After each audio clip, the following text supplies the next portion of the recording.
Hey guys, how are you? Good. How are you? How's it going?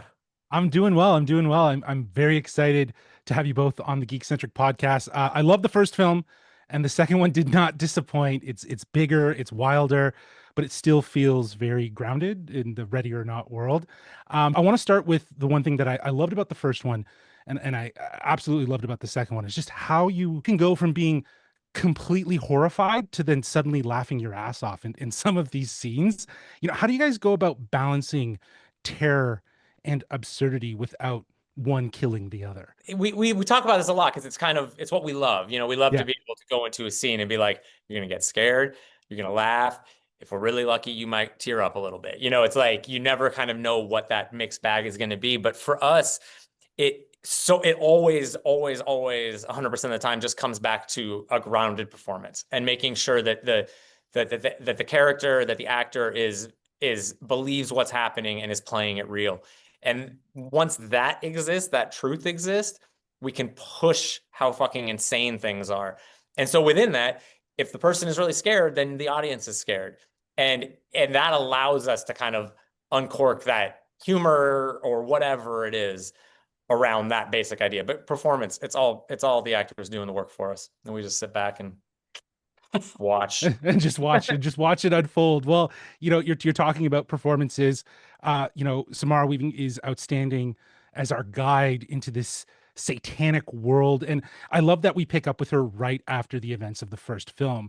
Now that you've built this character together, how does your collaboration with Samara change in the second time around? And Tyler, I'll throw it to you. Man, she was really integral in designing what this sequel was going to be, and Mhm. so I think we had such a fun time working with her on the first one, and then such a fun time, though very brief time, working with her on Scream 6. And I think what we ultimately have found, and I think we found this with everybody that we work with, is that if we're returning to a collaboration with them, there's a real trust that Mhm. exists already in the way that we communicate. And I think that, with Sam, I think her appetite to challenge herself and to also challenge the notion and the understanding of who Grace is as a character was very, very much in parallel with what we also hoped to achieve.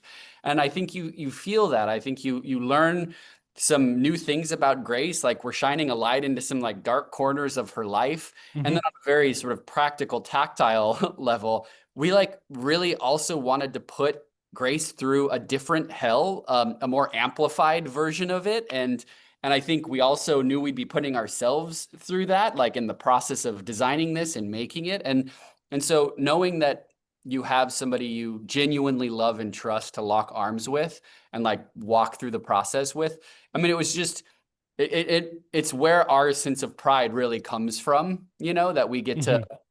do this with people who like believe in what it can be, when it's its best. And Sam is just, she's like one of our ride or dies. We love her so much. Yeah, I love how much more we get to explore about her because she was a bit of a mystery in the first one. And, with the addition of Faith, played by Catherine Newton, there's so much more to explore with her character. And I feel like there's still a little bit of mystery there. Like you don't answer everything, but we get a little bit of insight. And I like that because there's still more to explore, obviously.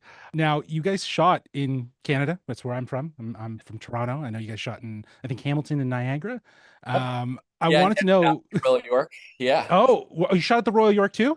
Yeah. That's the Okay, so lucky that gimmick was we the know. Royal York. Okay, cool. Yeah. Okay, I was wondering. I Interior was is like, the Royal York. The exterior is the Liberty Grand. Yes. okay, Yes. okay, okay, yeah, because I'm from Toronto. I spent a lot of time in that area, so I know the Royal York. I wanted to know just how did shooting in those locations like Toronto, Hamilton, and Niagara really shape the look or atmosphere of this movie for you guys, like by bringing up that scale? It's the this movie and the first one. We're not from Toronto, but Right. they are like Toronto movies. They're so, the crew, the locations, everything is so specifically Toronto. And it was really fun on this one. We went up, whereas in the first movie, it's basically two locations. It's Casa Loma and Parkwood Estates. This Yes. movie, I think we went up there maybe a little naive, thinking we could find a big, nice resort to shoot at.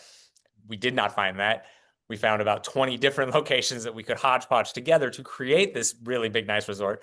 But it's fun to do it because it gives it a sense of place and location that feels there's something kind of weirdly surreal about it. We talk about it like Shining a little bit, where it's like it doesn't quite fit together, and it shouldn't, but it really does if you're not paying attention. And Andrew Stern, our production designer, who also worked on the first one, he just did a great job working with us, working with Brett, our DP, of stitching together those worlds so that they feel really unique and really special and very wealthy. Yeah, they were very rich. Another great Canadian thing that I love about this is that you got David Cronenberg in this film. So congratulations on that as well. Legend. When they told me David Cronenberg was playing my father, I about dropped. Like, that's legend.